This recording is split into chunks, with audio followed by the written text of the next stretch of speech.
नमस्कार दोस्तों, स्वागत है आप सभी का आरजे रजनीश टॉक्स में। आज हमारे साथ महाराष्ट्र के एक बहुत ही वरिष्ठ नेता बीजेपी के एमएलए संजय उपाध्याय जी, जिनको कोई नाम और पहचान की ज़रूरत नहीं है। जब जब बात आई हिंदुओं पे अत्याचार की, तब तब हमें एक नाम दिखा बोरीवली परिसर में, संजय उपाध्याय जी का। सो फाइनली आज हमारे बीच आ चुके हैं संजय उपाध्याय जी। नमस्ते सर, कैसे हैं आप? नमस्कार, मैं बिल्कुल आनंदित हूँ जी सर, जैसे हमने देखा आरएसएस में आप पहले थे और फिर अभी आप बीजेपी के एमएलए बन के आए, तो आरएसएस की पूरी जर्नी थोड़ा बताएंगे हमारे व्यूअर्स को? विले पार्ले में जहाँ मेरा घर है उसके ठीक सामने मैदान और संघ की शाखा वहीं लगती थी। मेरे पिताजी स्वयंसेवक हैं और पिताजी मुझको बाल्यावस्था में ही शाखा मर लेकर गए। शुरुआत में खेलने जाते थे और खेल के मैदान से कब इस विचारों से जुड़ा और इस विचारों का होकर रह गया, ये प्रवास मुझे भी इतना नेचुरल था कि पता नहीं चला। और संघ से जुड़ा हूँ, इस बात का अभिमान भी है कि स्वयंसेवक हूँ। जी, जैसे आपने कहा कि काफ़ी छोटी उम्र से आप संघ से जुड़े रह गए, मतलब आपकी जो खेलने कूदने की जब उम्र थी तब आप मेंटली प्रिपेयर्ड थे कि मुझे देश के लिए कुछ करना है, देश की सेवा करनी है। जब आपको एमएलए का जब टिकट मिला तब कैसा फील हुआ आपको? आरएसएस की शाखा पे खेलते खेलते हमारे मन के अंदर देशभक्ति की भावना आती है, क्योंकि सारे खेल खेलते समय हम भारत माता का जयकारा लगाते हैं, छत्रपति शिवाजी महाराज की जय बोलते हैं, हर हर महादेव का उल्लेख करते हैं। और ये करते करते कब हमारे मन में राष्ट्रवाद पनपता है, देशभक्ति के बारे में सकारात्मकता आती है और किस उद्देश्य के लिए काम करना है, यह बहुत नेचुरल प्रक्रिया है। और इसके लिए गए तो खेलने ही थे, लेकिन कब इस विचार से जुड़े और ढल गए इस विचारों में, यह बहुत ही नैसर्गिक प्रक्रिया है। जी। उसके बाद कॉलेज में स्टूडेंट लीडर रहा, मिठी बाई कॉलेज में यूआर का इलेक्शन जीता। उस दौरान 1992 से पार्टी का काम कर रहा हूँ। युवा मोर्चा के वार्ड अध्यक्ष से काम की शुरुआत की और अनेक पदों पर पार्टी के काम किया। विले पार्ले में रहता हूँ और पार्टी ने महाराष्ट्र की सबसे प्रेस्टीजियस सीट यानी बोरीवली, जहाँ पर 1978 से हम जीतते आए हैं, जिस सीट का प्रतिनिधित्व ज्येष्ठ नेता राम नाईक जी ने किया, हेमेंद्र मेहता जी ने किया, गोपाल शेट्टी जी ने किया, भारतीय जनता पार्टी के राष्ट्रीय महामंत्री विनोद तावड़े जी ने किया, सुनील राणे जी ने किया। उस प्रेस्टीजियस सीट पर मेरे जैसे सामान्य कार्यकर्ता को पार्टी ने टिकट दिया। निश्चित ये मेरे लिए बहुत ही गर्व अभिमान की बात है कि पार्टी ने इस लायक मुझे समझा। जी, लेकिन मेरा सवाल फिर एक बार वही आता है कि जब टिकट मिली तब अंदर से आपको क्या फील हुआ? क्योंकि आप मतलब एक ऐसे व्यक्ति के जगह पे बैठने जा रहे थे जो already back to back MLA बन रहे थे। गोपाल शेट्टी जी की बात कर रहा हूँ, और वो ऐसा नहीं था कि छोटे मार्जिन से जीत रहे, अच्छे मार्जिन से जीत रहे थे। तब क्या फील हुआ आपको तभी? नहीं, जब मुझे सीट दी गई तो उस सीट पर सुनील राणे जी एमएलए थे। उन्होंने बहुत अच्छा काम किया। उसके पहले माननीय विनोद तावड़े जी वहाँ से एमएलए थे और विनोद जी के पहले गोपाल भाई वहाँ से विधायक रहे। जी। गोपाल भाई जब विधायक थे उसके बाद उन्हें सांसद का टिकट मिला। करेक्ट। और उन्होंने 2 बार इस क्षेत्र का मेंबर ऑफ पार्लियामेंट के नाते ऐतिहासिक वोटों से जीतकर विजयश्री प्राप्त की। और चुनाव का टिकट मिलने के बाद गोपाल भाई, सुनील राणे जी, इन सब को साथ में लेकर हमारे नेता पीयूष जी के मार्गदर्शन में हमने यह चुनाव लड़ा और बहुत ही बड़े मार्जिन से इस चुनाव में जनता का विश्वास भी संपादित किया। जी, एग्जैक्टली 1,40,000 मोटा मोटी वोट्स आप जीते थे। लेकिन जैसे हमने अभी सर्वे किया तो 35 to 40% जो वोटर्स है वो महाराष्ट्रियन है। और बाकी गुजराती मारवाड़ी 20 से 25% वोटर्स आते हैं, बाकी जो बच के वो अन्य में आते हैं। तो कैसे मतलब ये सारी चीज़ें आप हैंडल करते हैं? जब वोट मांगने जाते हैं तो आपकी स्ट्रैटेजी क्या होती है? बोरीवली ये भारतीय जनता पार्टी का गढ़ बना है और इसके पीछे हजारों कार्यकर्ताओं का योगदान है, क्योंकि उनके परिश्रम, उनके त्याग के कारण ही हम आज यहाँ पर खड़े हैं। बोरीवली की जनता राष्ट्रवादी है, यह हिंदुत्व में विश्वास रखती है, यह भारतीय जनता पार्टी के विचारों पर श्रद्धा रखती है। बोरीवली के लोगों का दिल प्रधानमंत्री नरेंद्र मोदी के लिए धड़कता है। वो मुख्यमंत्री देवेंद्र जी से सीधे कनेक्ट हैं और विकास की बात, हिंदुत्व की बात चाहते हैं और इसके लिए हमेशा से बोरीवली ने nation first, party second, self last ये मंत्र चरितार्थ किया है।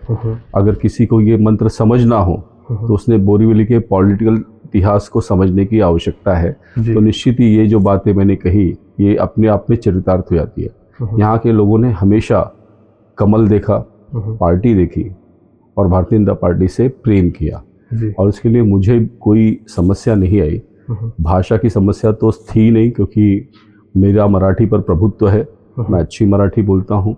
मैंने वादा किया था मैं गुजराती भाषा में बोलूँगा 1 साल के अंदर।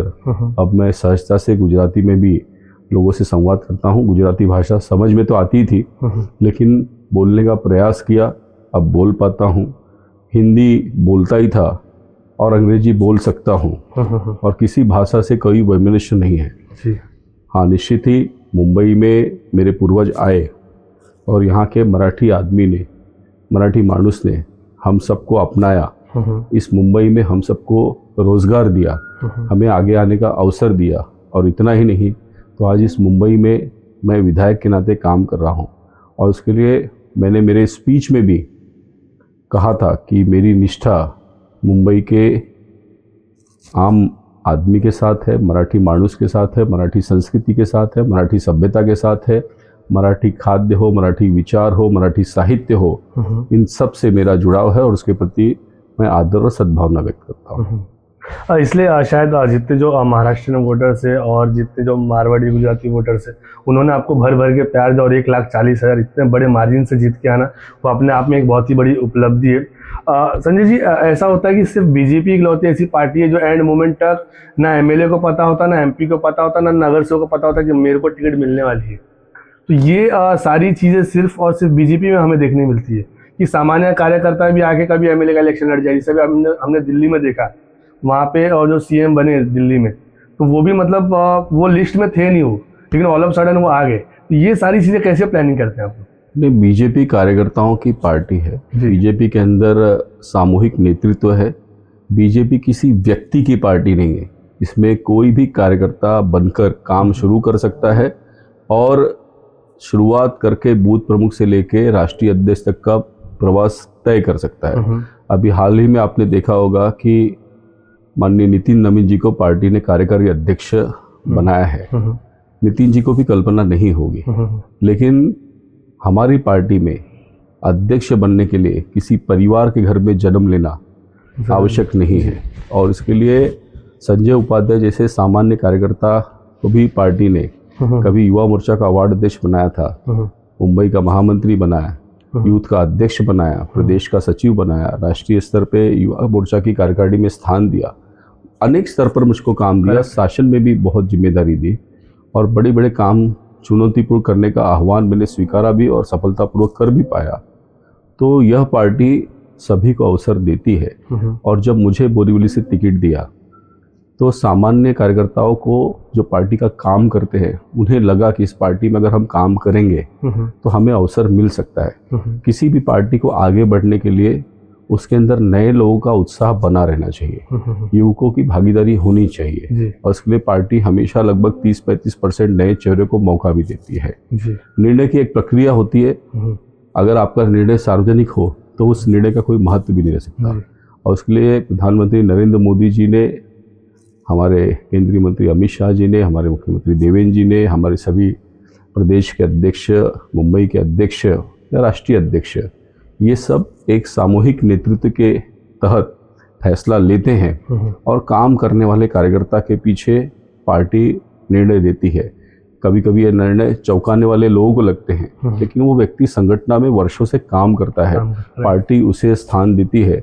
और इस निर्णय के कारण ही यही हमारे और कांग्रेस में फर्क है, क्योंकि कांग्रेस ने स्थानिक स्तर तक भी इसे अपने परिवार की पार्टी बना लिया था। जो नेता हो आगे चलकर उसी का बेटा ही राज करेगा।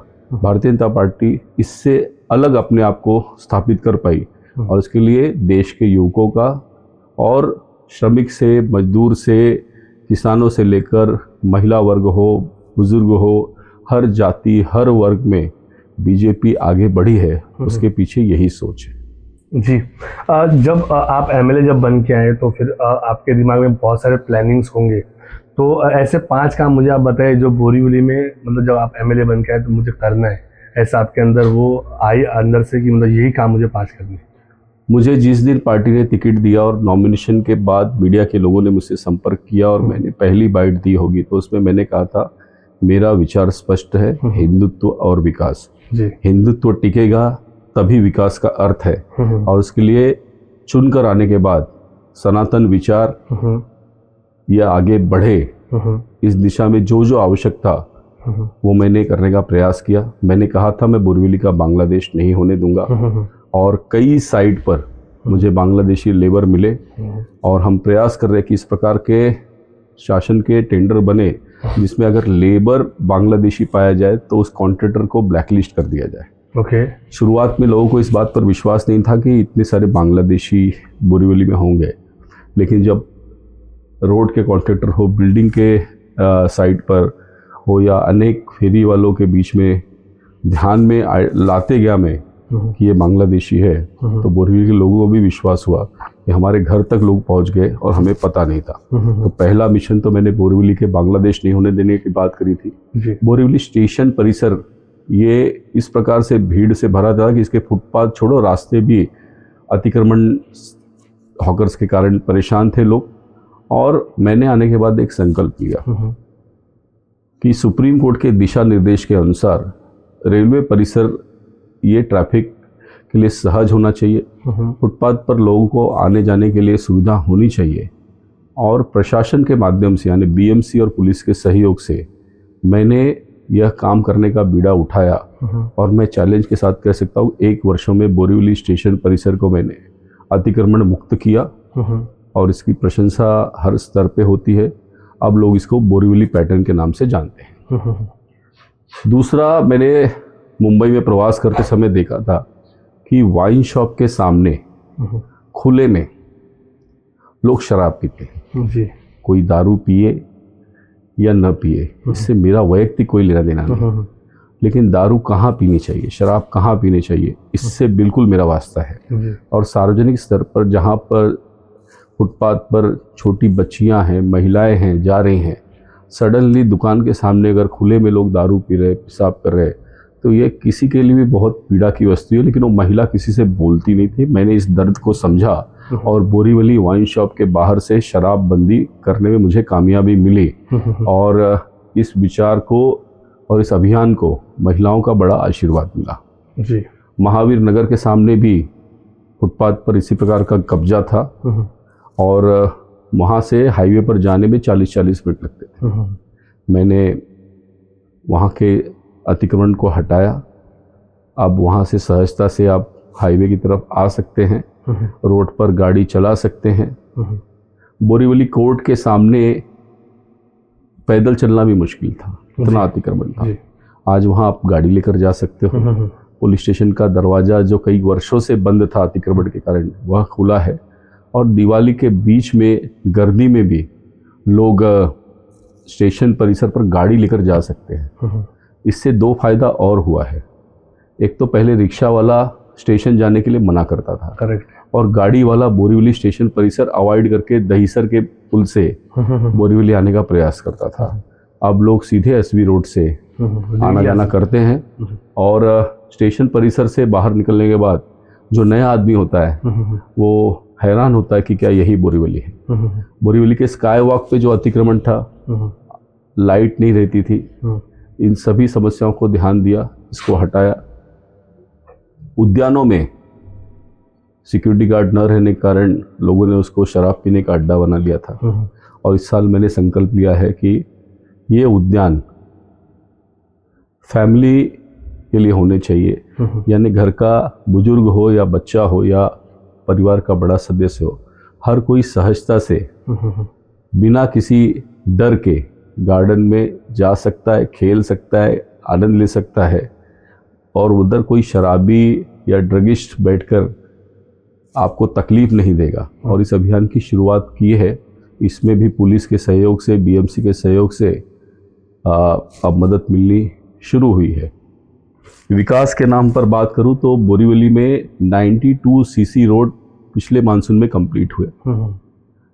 32 रोड का काम शुरू हुआ है, बाकी बहुत सारे माइनर रोड्स के काम शुरू है।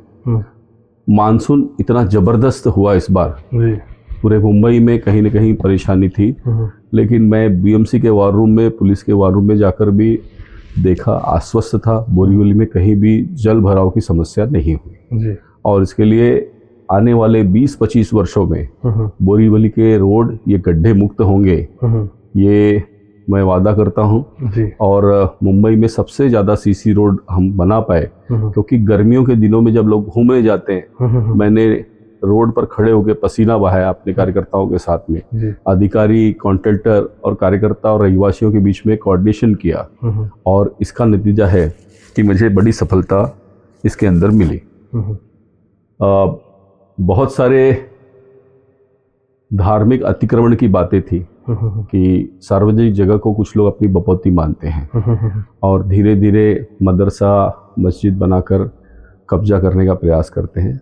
मैंने मुंबई शहर में गोवंडी में 38,000 स्क्वायर फुट का इस प्रकार का बांधकाम तोड़ने का काम किया, और बोरीवली के अंदर भी इस प्रकार के कई जगह पर अंकुश लगाने का काम किया। एक जगह पर तो कब्जा हटाकर अब गोराई में पुलिस स्टेशन बनाने की शुरुआत की है।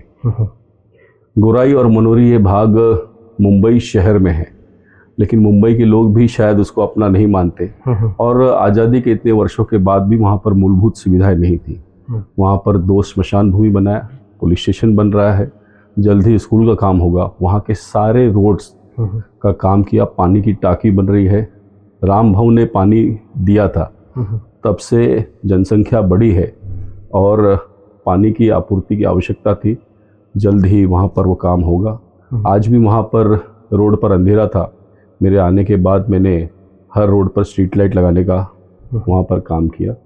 बोरीवली ये उद्यानों का शहर है। बोरीवली में जितने उद्यान हैं, मेरी कॉन्स्टिट्यूंसी में 58 से ज़्यादा उद्यान हैं, और एक से एक हैं। मतलब आप सावरकर गार्डन दे सकते हैं, प्रमोद महाजन उद्यान देख सकते हैं, डॉक्टर बाबा साहेब आम्बेडकर के नाम से है, लोकमान्य तिलक के नाम से है, झांसी की रानी के नाम से है, बाला साहेब ठाकरे जी के नाम से है, और बड़े बड़े उद्यान हैं, और लोग इसका आनंद भी लेते हैं। इनको अच्छे से संभाल के रखना और इसमें सारी सुख सुविधाएँ देना, ये मेरी प्रायोरिटी होगी। इसकी शुरुआत की है, और उसके लिए कह सकता हूँ कि जो विश्वास लोगों ने मुझे दिया था, ये काम मैं ऐसे बता रहा हूँ जिसमें बिना कोई सरकारी निधि लगाए मैंने काम किया। और ये लोगों के मन की बात थी, लोग चाहते थे ऐसा होना चाहिए, बट ये भी सोचते थे कि ऐसा हो नहीं सकता। और इसके लिए जब मैंने किया तो बिना किसी पब्लिसिटी के लोगों ने मेरे इस काम को अप्रिशिएट भी किया। और मुंबई शहर में मैं कहीं भी जाऊँ, मुंबई क्या यूपी में भी गया, तो लोगों ने कहा कि हॉकर इस विषय पर बोलने की किसी के पास हिम्मत थी तो आपने हिम्मत दिखाई। मेरा उनसे द्वेष नहीं है, लेकिन अगर रास्ते, फुटपाथ छोड़ो, रास्ते पर भी आप कब्जा बनाकर बैठोगे तो मैं इसको अनुचित मानता हूँ। और स्टेशन परिसर सुप्रीम कोर्ट का जो दिशा निर्देश था उसके अनुसार मैंने काम किया। निधि के काम बहुत सारे होते हैं, लेकिन मुझको एक लगता है कि मेडिकल क्षेत्र में काम करने की आवश्यकता थी। मेरे यहाँ पर कोई भी पेशेंट, वो हमारा पदाधिकारी कार्यकर्ता हो या मैं उनको नहीं जानता हूँ, तो मुझे लगता है जब तक उसकी मदद नहीं हो पाए मेरा काम अधूरा है, मैं अस्वस्थ रहता हूँ। और कई पेशेंट को हम मदद कर पाए। हमारे मुख्यमंत्री देवेंद्र फडणवीस जी ने सीएम रिलीफ फंड के माध्यम से, या सिद्धिविनायक मंदिर में, साईं बाबा मंदिर में, ऐसे अनेक जगह हैं जहाँ से हम उनको आर्थिक मदद करा पाते हैं।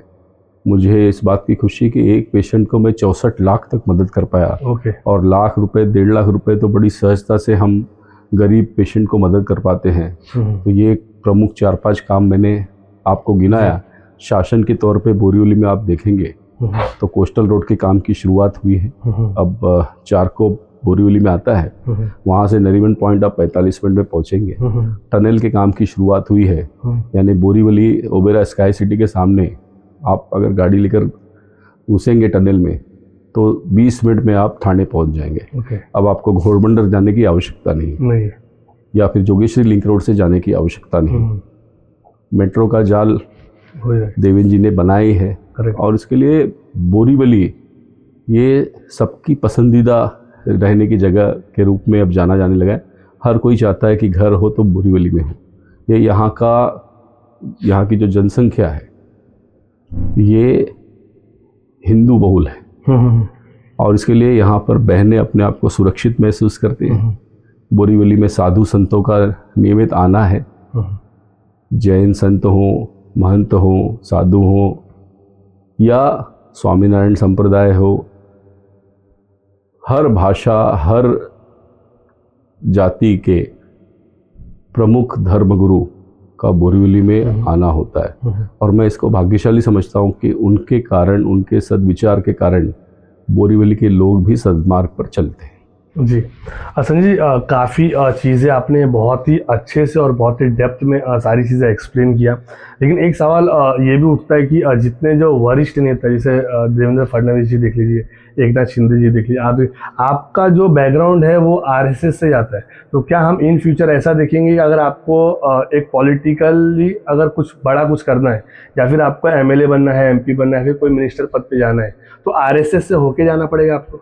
नहीं, बीजेपी में प्रधानमंत्री नरेंद्र मोदी जी हों जी, अमित शाह जी हैं या देवेंद्र जी हों या हमारे मुंबई के अध्यक्ष अमित साटम हो, हमारे मंत्री आशीष शेलार जी हो, मंगल जी हो, हम सब संघ के स्वयंसेवक। संघ, एग्जैक्टली, ठीक है। और इस पार्टी में लोग कहाँ से जुड़े तो शुरुआत में संघ की शाखा में काम करने वाला युवक ही कालांतर में पार्टी का कार्यकर्ता बना, या फिर अखिल भारतीय विद्यार्थी परिषद जैसे ऑर्गेनाइजेशन से विद्यार्थी परिषद का काम करके कॉलेज खत्म होने के बाद आदमी पार्टी से जुड़ा।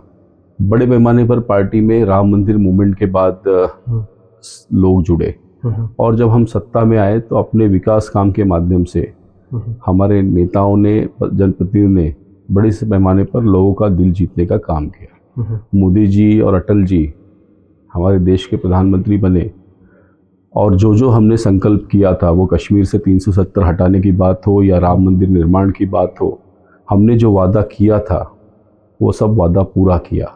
और इसके लिए अटल जी ने कभी इंफ्रास्ट्रक्चर की बात की थी, आज पूरे देश में रोड का जो जाल बना है, या मोदी जी ने तो हर स्वप्न बड़ा देखा, यानी हर घर जल की बात हो, शौचालय की बात हो, सबके अकाउंट खोलने की बात हो, सबको पक्का घर देने की बात हो, हर घर में बिजली देने की बात हो, हर गांव तक सड़क बनाने की बात हो।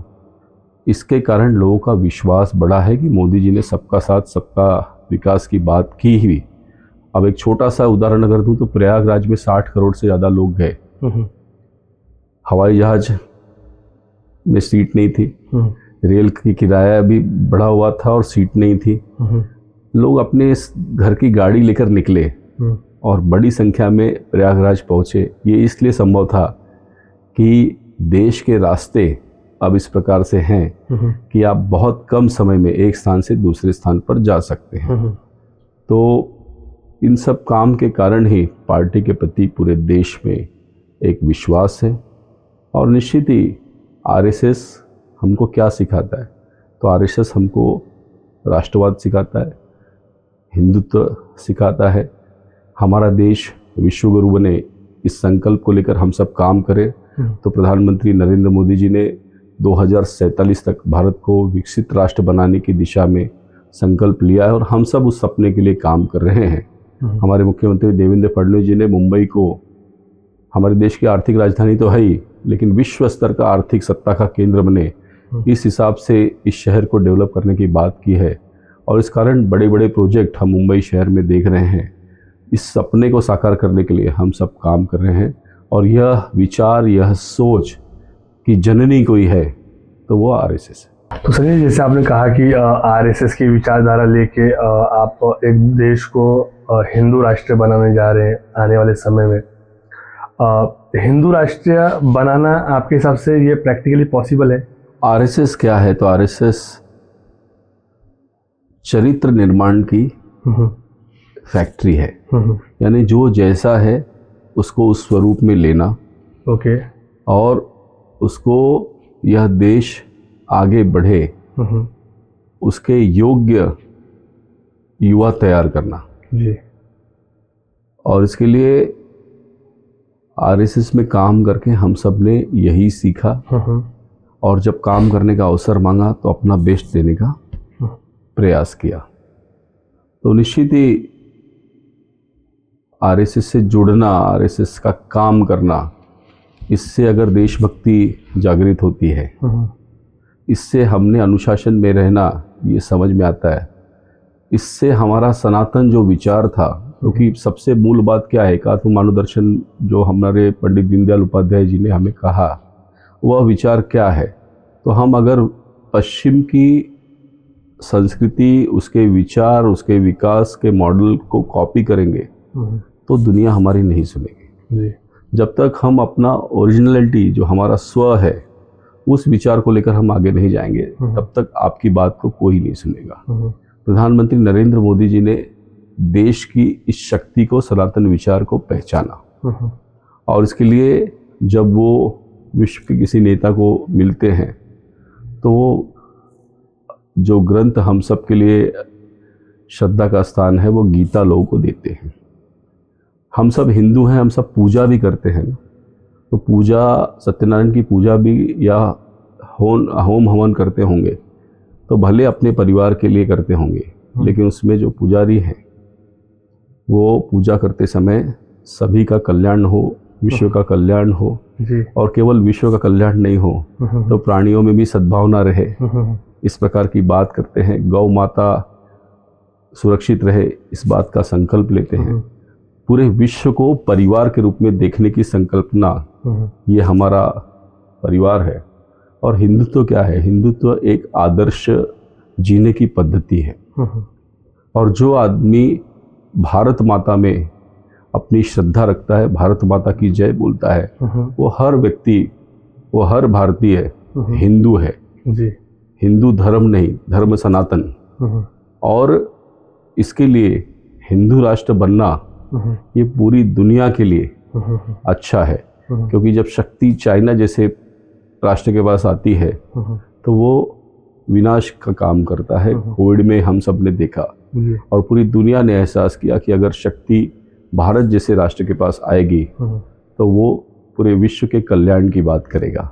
और उसके लिए अगर भारत हिंदू राष्ट्र बनता है तो संपूर्ण विश्व में शांति की दिशा में एक महत्वपूर्ण पहल होगा, शांति की दिशा में एक बहुत बड़ी शुरुआत होगी, क्योंकि भारत ने आज तक किसी पर हमला नहीं किया, ये इतिहास रहा है।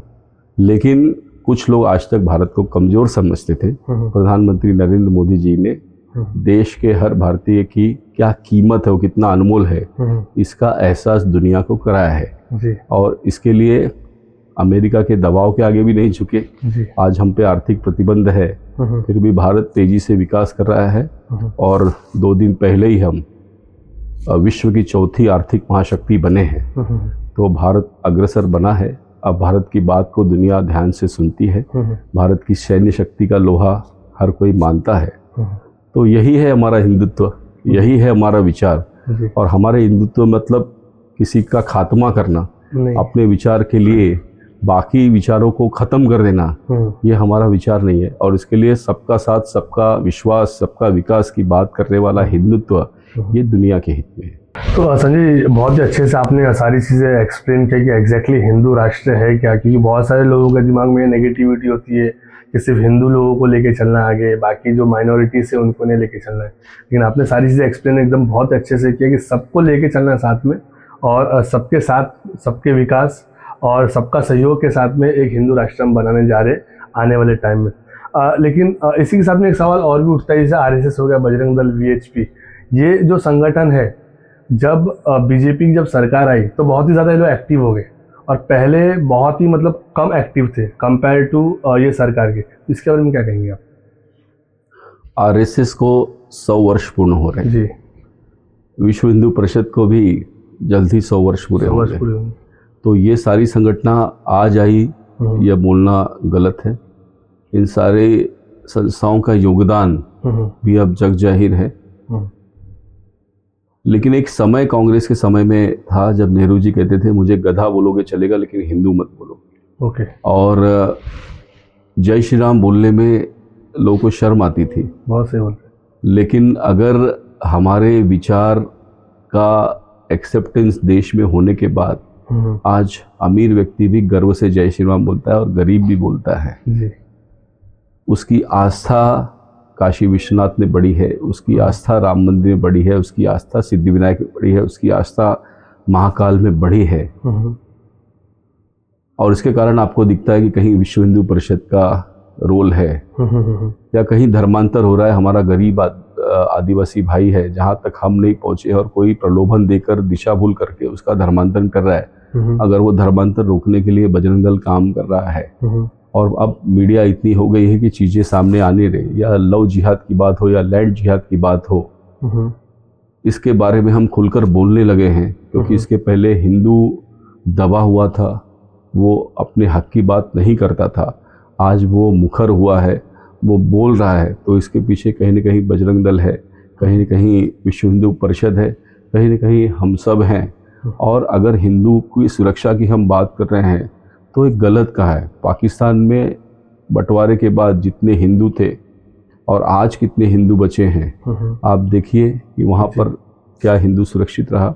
बांग्लादेश हमारे सामने है और वहाँ पर हिंदुओं की दुर्दशा हम सब देख रहे हैं। किस प्रकार से हिंदुओं को जलाकर मारा जा रहा है, बहन बेटियों के साथ में बलात्कार किए जा रहे हैं, किस प्रकार से हिंदू मंदिर फूंके जा रहे हैं। पूरे दुनिया में जितने मुसलमान हैं, ऐसा कोई देश नहीं जितने मुसलमान हमारे देश में हैं, उसके बावजूद वो सुरक्षित हैं। वो लोग गजबाए हिंद की बात करते हैं लेकिन हम नहीं करते। तो क्या हमको हमारे हिंदू को सुरक्षित रखने की बात भारत पे नहीं करनी चाहिए? या दुनिया के किसी भी कोने में अगर हिंदू पे अत्याचार हो रहा है या उसके जीवन पर संकट है तो क्या उसको भारत अपना देश नहीं लगना चाहिए? क्या उसको सुरक्षा देना ये हमारा कर्तव्य नहीं है? ये मेरा प्रश्न है।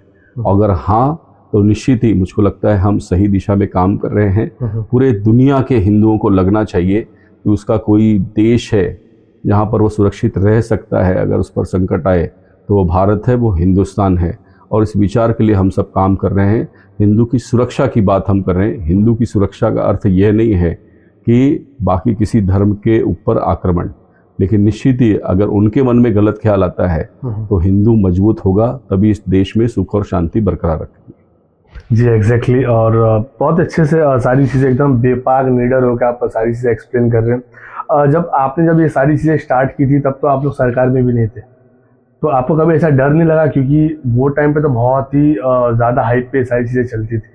तो कुछ जैसे हमारे बीच में आए थे बजरंग दल के प्रांत अध्यक्ष आए थे, तो उनको पता अटैक भी हुआ था, सारी चीज़ें उन्होंने हमें बताई थी। तो ऐसा कुछ आपके ऊपर हुआ था तभी कुछ? जब मैं भारतीय जनता पार्टी का काम कर रहा था तब कॉलेज में उस समय मेरी एक सहयोगी ने कहा था कि अगर आपको पॉलिटिकल करियर बनाना है तो आप गलत पार्टी में हो। ओके। आपको कांग्रेस में जाना चाहिए, क्योंकि तब कांग्रेस सब जगह जीतती थी और भाजपा में भविष्य है ऐसा किसी को नहीं लगता था। लेकिन आप याद करिए डॉक्टर श्यामा प्रसाद मुखर्जी, पंडित दीनदयाल उपाध्याय, अटल बिहारी वाजपेयी, आडवाणी जी, ये सब ने तब काम करना शुरू किया जब जनसंघ का काम करना बिल्कुल मूर्खता माना जाता होगा। लेकिन इन सब ने एक विचार के लिए काम किया। यह देश विश्वगुरु बने, सनातन का विकास हो, हिंदुत्व, प्रखर हिंदुत्व की बात हो। यह जब कांग्रेस बहुत शक्तिशाली थी जी, तब भी अपने विचार के लिए लोगों ने काम किया।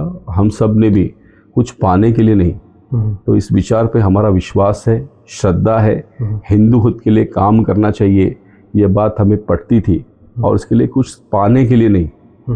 तो भारत माता सर्वोच्च सिंहासन पर पहुँचे, भारत जैसे पहले विश्व गुरु था वह स्थान पुनः प्राप्त करे और भारत का मान सम्मान पूरी दुनिया में हो, इस दिशा में हम काम कर रहे थे।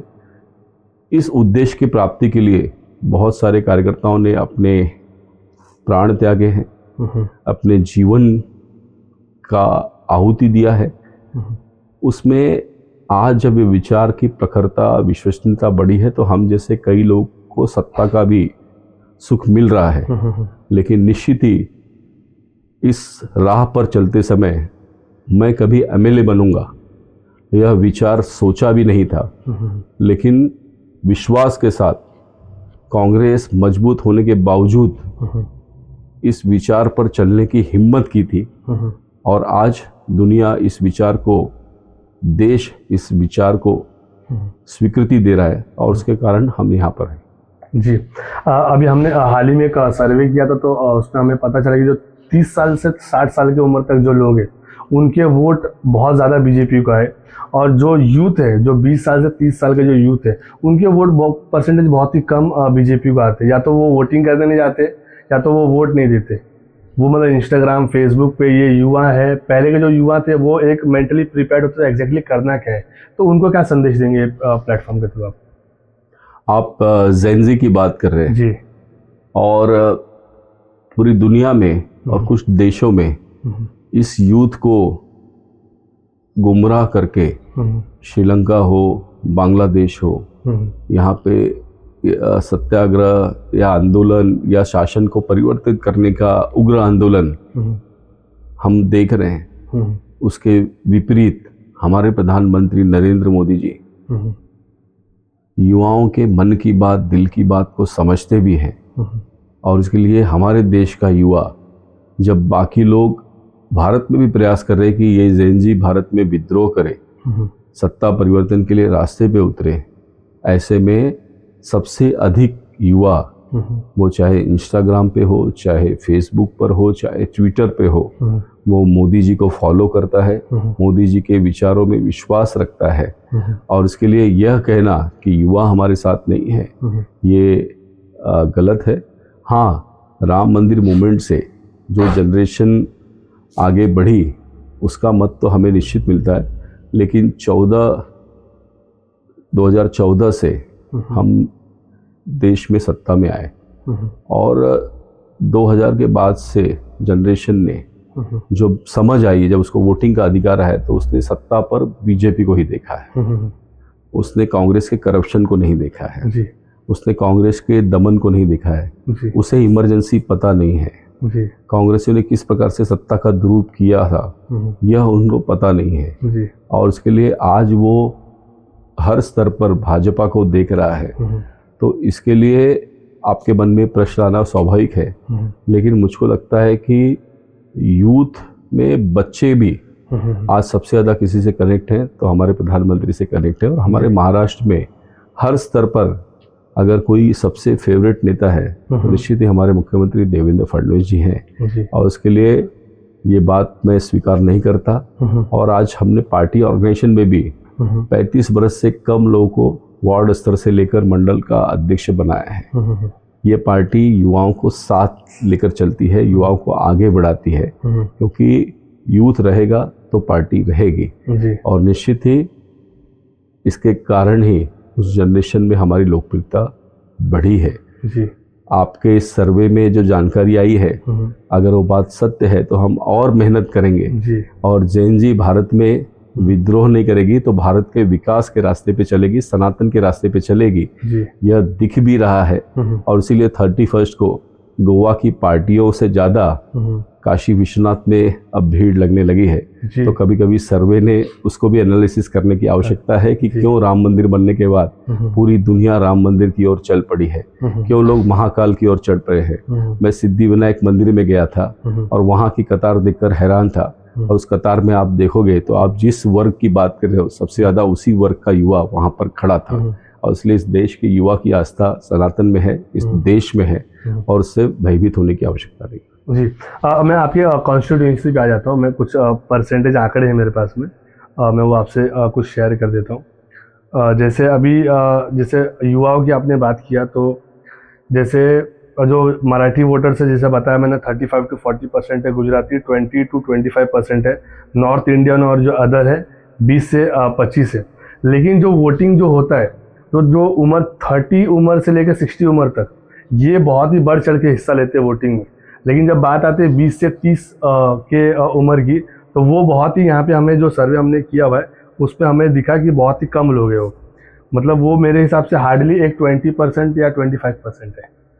तो उनको बीजेपी से जोड़ने के लिए आप क्या कहेंगे, और उनको कैसे ये प्लेटफॉर्म के थ्रू समझाएंगे कि आप वोटिंग करने आओ? देखिए, पूरे देश की वोटर लिस्ट को एसआईआर की प्रक्रिया के माध्यम से वेरीफाइड करने का काम इलेक्शन कमीशन की ओर से शुरू है। मतदाता सूची में बहुत सारे डुप्लीकेट या बोगस नाम हैं, जिनमें सुधार करने की प्रक्रिया चल रही है। मान लीजिए 100 वोटर है और चुनाव होता है, तो आपके ध्यान में आता है कि 65% ही वोटिंग होती है। करेक्ट। तो अगर वोटर वहां पर है ही नहीं, तो वोट करेगा कौन? अगर 2 बार नाम है और 1 बार वोटिंग होती है, तो 1 बार वाला तो एब्सेंट ही रहेगा। नाम है लेकिन वो यहाँ रहता नहीं है, तो वोटिंग तो जो रहता है वही करता है। और उसके लिए वो 65% का मतदान, लगभग ये 80% का आसपास का मतदान है, ऐसा मेरा अनुभव कहता है जी। और जब ये वोटर लिस्ट में सुधार हो जाएगी तो ये मत प्रतिशत और बढ़ेगा, ऐसा मुझे विश्वास है। पिछले 5 सालों में कोविड के बाद से पहला चुनाव लोकसभा का हुआ और उसके बाद विधानसभा का हुआ, तो बहुत बड़ा गैप था कि बीच में चुनाव नहीं है। उसके बाद एक कॉर्पोरेशन का चुनाव हुआ, तो मतदाताओं को, युवा मतदाताओं को जोड़ना, ये अभियान भी बड़े स्तर पर चला है। आप जब मतदान देखते हो तो हमारे तो ध्यान में आता है कि 85 बरस के ऊपर का बुजुर्ग भी, और कई लोगों को तो आप व्हील चेयर पर जाकर भी मतदान करते देखते होंगे कि अस्वस्थ रहने के बावजूद लोग अपने मतदान का अधिकार और अपना कर्तव्य, ये दोनों की समझ रखते हैं। और युवा भी बड़े वर्ग पर मतदान करता है। ये सर्वे किस आंकड़ों की ओर से इंगित करता है, ये मैं आपके साथ में और डिटेल में समझना चाहता हूँ, बट हमारे पास जो जानकारी है उसमें तो हर वर्ग का साथ, हर वर्ग का प्रतिसाद हमें मिलता है। कई बार यूथ का नाम वोटर लिस्ट में नहीं होता, और उसके कारण अगर आप जनरल पूछ रहे हो, अगर आप वोटर लिस्ट के यूथ को पकड़ोगे जिसका नाम वोटर लिस्ट में है, और 100 में से तब अगर लोग कहते हैं कि नहीं मैंने मतदान नहीं किया, तब तो मैं आपकी बात को मान सकता हूँ। लेकिन राह चलते या कॉलेज के बाहर आप यूथ को पूछोगे आपने मतदान किया, तो पहला प्रश्न ये होना चाहिए कि क्या आपका नाम मतदाता सूची में है। करेक्ट। और मतदाता सूची में है, फिर दूसरा प्रश्न अगर आप पूछते हो कि क्या आपने मतदान किया है, उस आधार पर अगर सर्वे होता है तो मुझको लगता है कि बेटर रिजल्ट हम एक्सपेक्ट कर सकते हैं, और फिर एनालिसिस करने के लिए हमारे पास उचित डेटा होगा। जी एग्जैक्टली, बहुत अच्छी बात कहा आपने। और जैसे अभी ड्रग्स को लेके बहुत ही हम देख रहे हैं, जैसे अभी फडणवीस जी ने भी बोला कि शाम दाम दंड भेद कुछ भी हो जाए, लेकिन ड्रग्स माफिया को हमें ख़त्म करना है, पूरे ऑल ओवर इंडिया में ख़त्म करना है। महाराष्ट्र में तो बहुत ही ज़्यादा पैमाने पे ये सारी चीज़ें हो रही है। आपको ऐसा नहीं लग रहा है कि मतलब हमारा कहीं ना कहीं हमारे खुद का सिस्टम का फेलियर है? छोटी सी पुड़िया की जो कीमत है ड्रग्स की, वो इतनी बड़ी है कि इस व्यवसाय से जुड़े लोग हुक और क्रूक इस व्यवसाय में सफलता पाना चाहते हैं, और इतनी सहजता से ड्रग्स मिलना ये यूथ के लिए, नई जनरेशन के लिए खतरनाक है। और इसके लिए मुंबई में या महाराष्ट्र की विधानसभा में भी जब चर्चा हुई, तो इर्रिस्पेक्टिव ऑफ पार्टी सभी दलों के नेताओं ने इस बात पर अपनी चिंता व्यक्त की। हम स्वयं भी गुटखा, शराब से लेकर, मतलब ऐसी नई नई चीज़ें आई हैं जिसकी शायद आपको कल्पना भी नहीं होगी। वो एक व्याप है, ऐसा सिगरेट निकला है जो आपको 7-8 साल में खोखला कर देता है। पाइप रास्ते पर बिक रही है जिससे ड्रग्स का सेवन किया सकता है, और ड्रग्स सहजता से उसके लिए मिल रहा है। ड्रग्स की आदत ये युवा को बर्बाद कर देती है, और इसके लिए ड्रग्स का बेचने वाले ये देशद्रोही ही हैं, ऐसा मैं मानता हूँ। और अमित शाह जी ने इसको लेकर पार्लियामेंट में बहुत स्पष्टता से जो विचार रखे थे कि पान की टपरी से अगर कोई सामान मिला है तो केवल पान की टपरी वाला नहीं, तो उसका सोर्स अगर वो एक इंटरस्टेट भी है तो भी ढूंढना चाहिए, देश के बाहर है तो भी कार्रवाई होनी चाहिए। और बहुत कड़े सजा के प्रावधान भी सरकार ने किए हैं।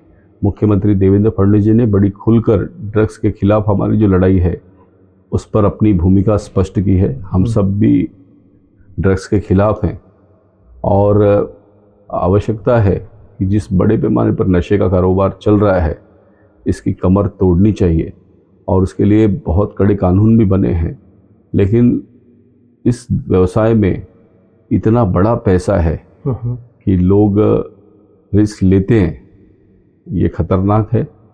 और मुझे विश्वास है कि सरकार जल्द ही ड्रग्स के विषय पर पाबंदी लगाकर, पाबंदी तो लगी है लेकिन इस नेटवर्क को तबाह करने की आवश्यकता है और हम कमिटमेंट के साथ इसको पूरा करने की दिशा में काम करेंगे। तो संजय जी, जैसे आपने कहा कि मतलब काम करेंगे और ऊपर से भी पॉलिटिकली भी सब लोग यही कह रहे हैं कि काम करना है, लेकिन सवाल ये भी तो उठता है कि मतलब एक दिन में जब नोटबंदी हो सकती है, एक दिन में सीएम चेंज हो सकते हैं, तो ये जो चीज़ें चल रही है काफ़ी सालों से चल रही है कि हम ड्रग्स मुक्त करेंगे, तो ये ड्रग्स मुक्ति भी तो हो सकती है ना। मतलब 1 साल 2 साल में जल्द से जल्द पूरा का पूरा ये पूरा नेटवर्क ख़त्म किया जा सकता है, क्यों नहीं हो रहा है? अगर आप आयोडेक्स या वो पेन होने पर क्या लगाते हैं, विक्स भी और आयोडेक्स भी जी, इसको भी लोग खाकर नशा करते हैं और कफ सिरप पीकर भी नशा करते हैं, रेक्सो का बराबर है जी।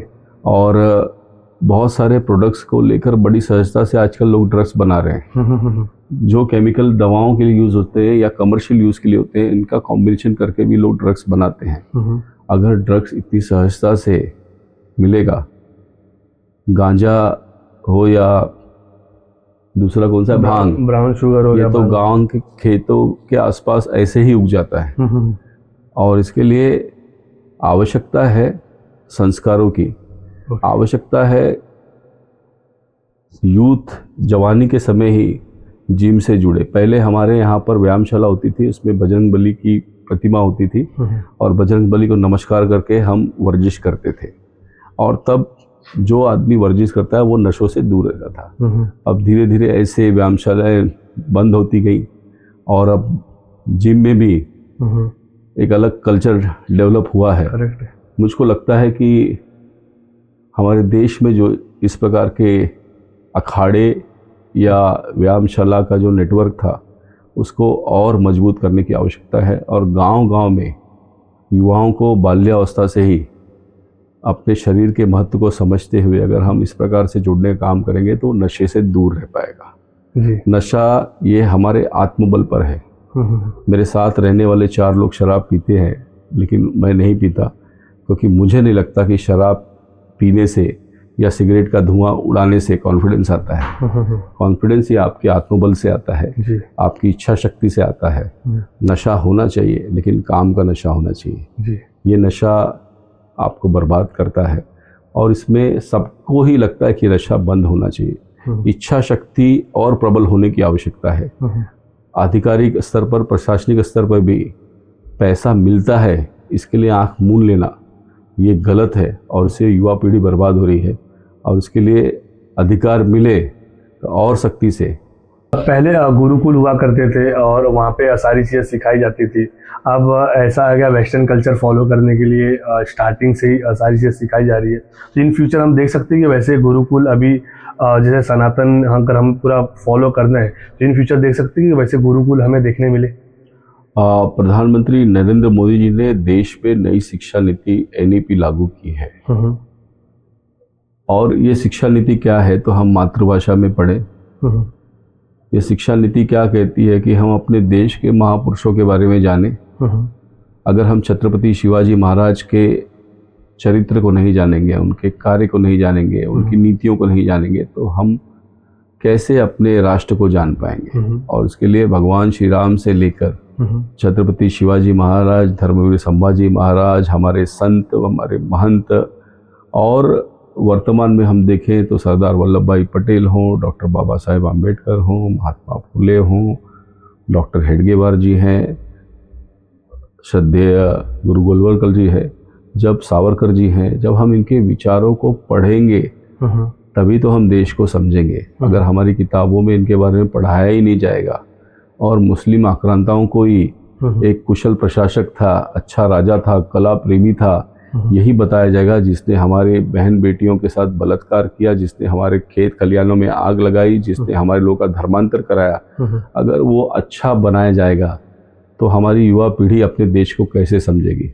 और इसके लिए आवश्यकता है कि हमारे गुरुओं के बलिदान को समझने की, हमारे संत महंत के विचारों को नई जनरेशन को सिखाने की, और इसके लिए इतिहास भी ठीक से पढ़ाया जाना चाहिए।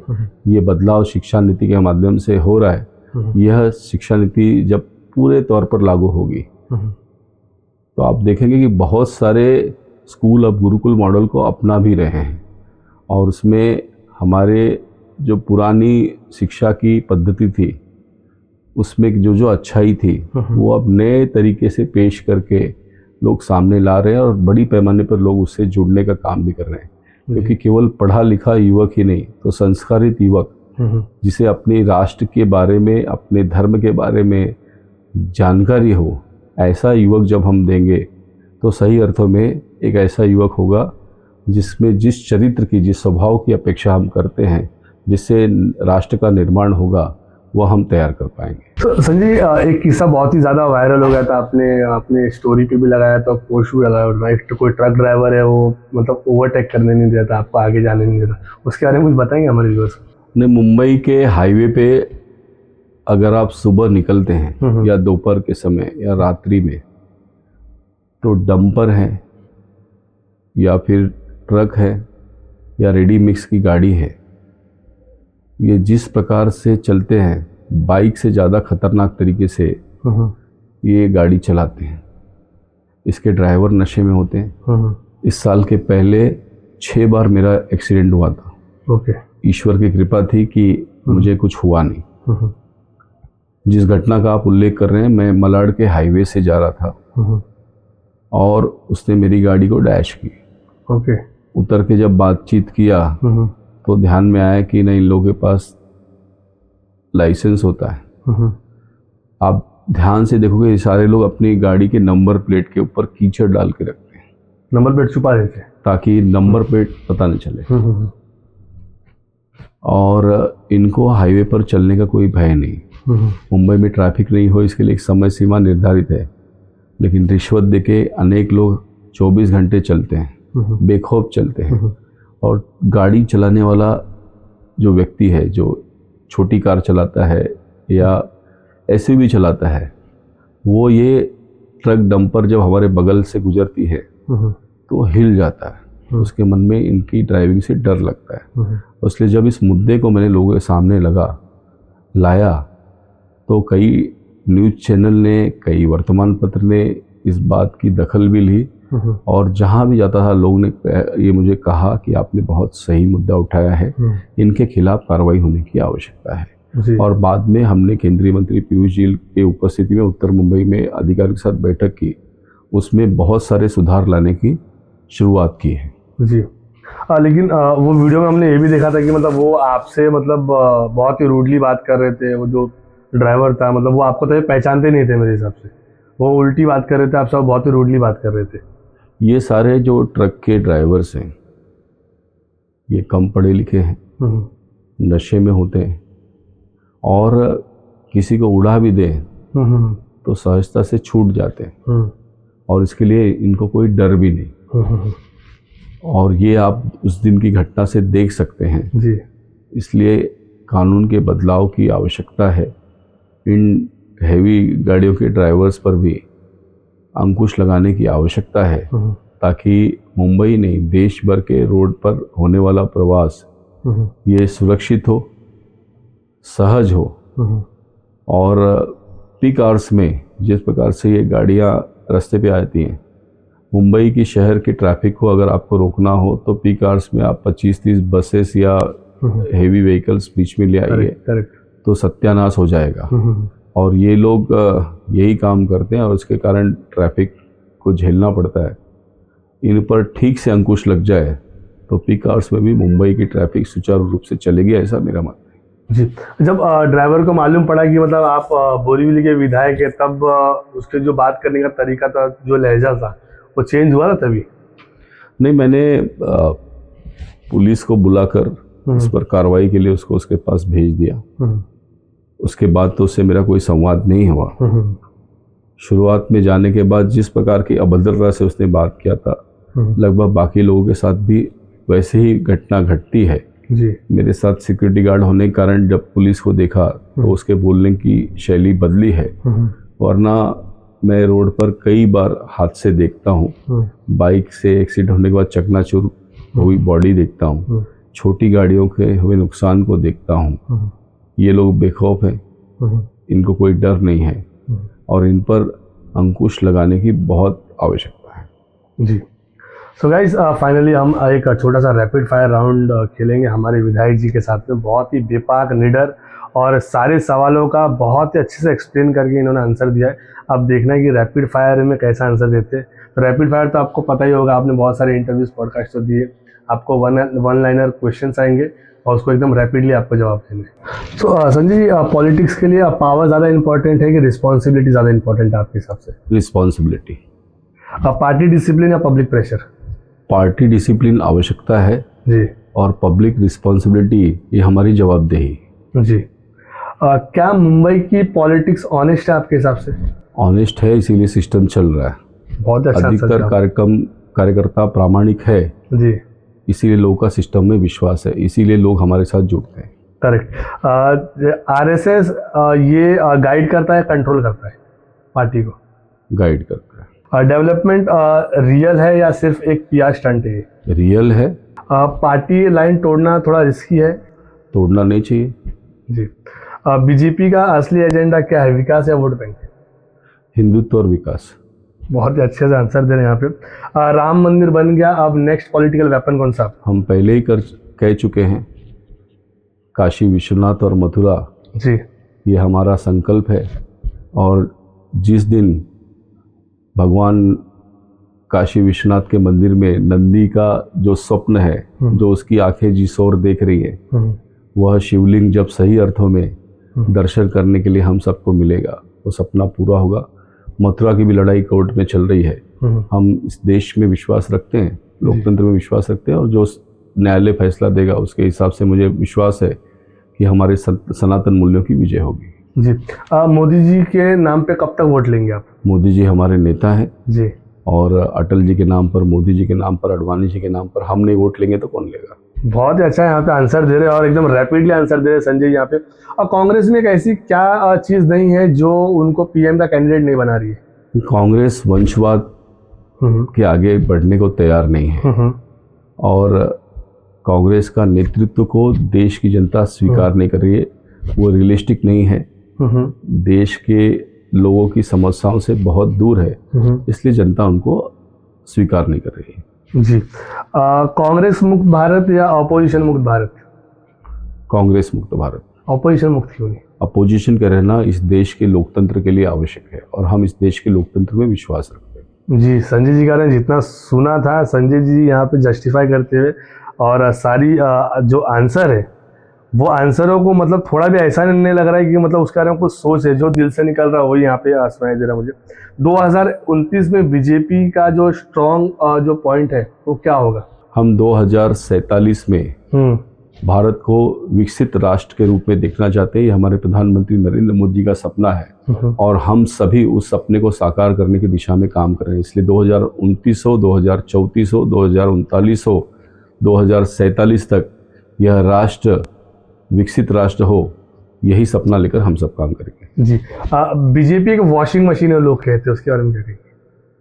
पुराने ज़माने में जब राजा महाराजा होते थे तो साम्राज्य विस्तार के लिए लोग लड़ाई करते थे और दूसरे राज्य पर कब्जा करते थे।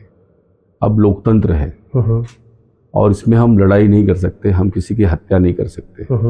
अपने विचारों के बढ़ाने के लिए दूसरे विचारों के लोगों का अपने पास लाना आवश्यक है और अगर उसको हमारे विचार आकर्षित करते हैं तो लोकतंत्र में यही मार्ग है अपने काम को, अपने विचार को, अपनी पार्टी को बढ़ाने का।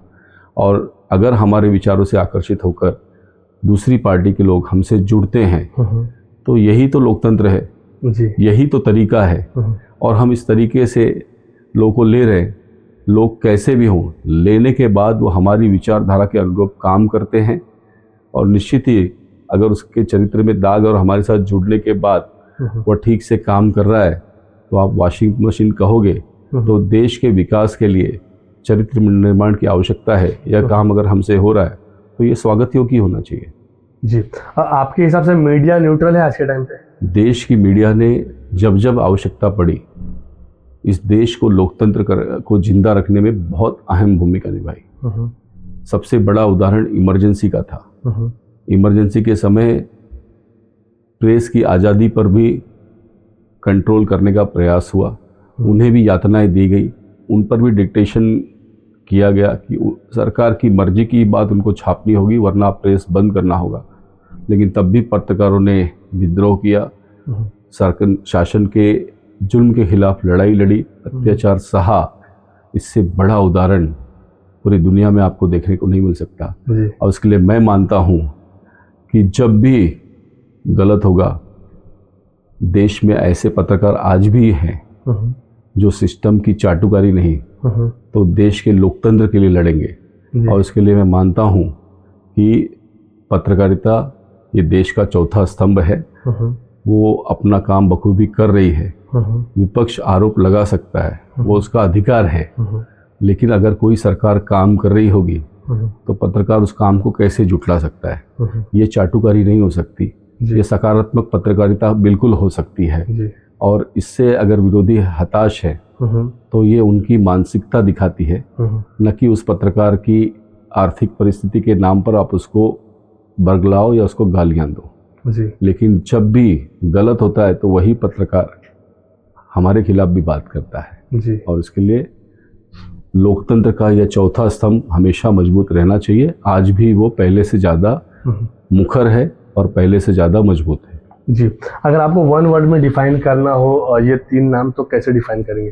देवेंद्र फडणवीस जी, एकनाथ शिंदे जी और उद्धव ठाकरे जी। देवेंद्र जी विकास पुरुष है, एकनाथ शिंदे जी आज भी कार्यकर्ता है, और उद्धव ठाकरे जी विचारों से भटके हुए नेता है। जी, ये प्लेटफॉर्म के थ्रू बोरीवली परिसर के लिए एक कोई ऐसा काम जो ये प्लेटफॉर्म के थ्रू आप देवेंद्र फडणवीस जी को बोलना चाहेंगे? मैं 4 दिन पहले ही हमारे मुख्यमंत्री देवेंद्र जी को मिलने गया था, और पूर्वी मुंबई में बोरीवली ऐसा क्षेत्र है जहाँ पर 8% स्लम है। मेरा सपना है मैं बोरीवली को स्लम फ्री करूँ, हर व्यक्ति पक्के मकान में रहे, और इस दिशा में काम करना है। और इसमें मुझे मेरे मुख्यमंत्री का सहयोग और आशीर्वाद चाहिए होगा। जी, जाते जाते जितने भी लोग ये पॉडकास्ट देखने वाले बोरीवली के रहनेवासी या फिर मुंबई या फिर महाराष्ट्र इंडिया के, उनको क्या संदेश देना चाहेंगे आप? मैं आपके माध्यम से आपके सभी दर्शकों से विनती करूंगा कि विकसित भारत के प्रधानमंत्री नरेंद्र मोदी जी के संकल्प को पूरा करने के लिए इस बार की महानगर पालिका चुनाव में हमारा साथ दें। भारतीय जनता पार्टी शिवसेना युति को मतदान करें। देवेंद्र जी इस मुंबई को विश्व स्तर का आर्थिक केंद्र बनाना चाहते हैं, उस दिशा में बुनियादी सुविधाएं बढ़ाने के काम तेजी से चल रहा है। यह विकास रुकना नहीं चाहिए। ट्रिपल इंजन की सरकार बनेगी तो मुंबई और गतिशील रहेगी, मुंबई और विकसित होगी, और विकसित मुंबई का अवसर अर्थ है हम सबको बेटर सुविधाएं, बेटर चुनौतियां, बेटर रोजगार के अवसर मिलेंगे। और इसके लिए हमारा साथ दीजिए, महायुति के लिए मतदान करिए। जी, सो गाइस, ये थे संजय उपाध्याय जी, एमएलए बोरीवली के और एक वरिष्ठ नेता बीजेपी के, मैं कह सकता हूँ। धन्यवाद, थैंक यू। धन्यवाद, जय श्री राम।